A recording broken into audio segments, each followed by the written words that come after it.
यह आदमी जमीन पर एक चटाई बिछाता है और उस पर सो जाता है। जब उसकी आंख खुलती है तो वह खुद को एक कमरे में पाता है। चारों तरफ नज़र घुमाता है और देखता कि उसके आसपास बहुत ही ज़्यादा खूबसूरत महल है। यह देखकर वह चौंक जाता है क्योंकि वह बहुत ही गरीब था। वह सोचता है कि काश मेरे पास एक छड़ी होती। इतने में उसके पास एक छड़ी भी आ जाती है और वह आंख बंद करके सोचता है कि उसके पास बहुत सारा खाना आ जाए। तो वहाँ पर अचानक से बहुत सारा खाना भी आ जाता है। अब वह आशा करता है कि उसका घर बहुत ही ज़्यादा सुंदर हो जाए और आसपास बहुत सारे नौकर भी आ जाएं।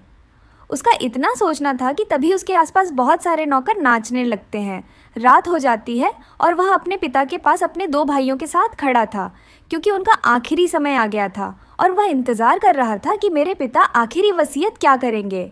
पिता ने सभी बेटों से कहा कि मेरी सारी संपत्ति तीनों में बराबर बांटी जानी चाहिए।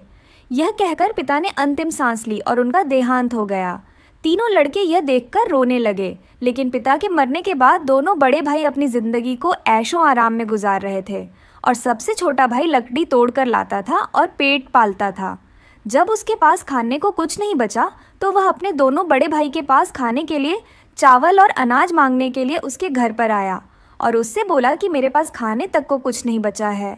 तो बड़े भाई बड़े ही चालाकी से थोड़ा सा सामान उसे दे देते हैं और कहते हैं कि हमारे पास कुछ नहीं है।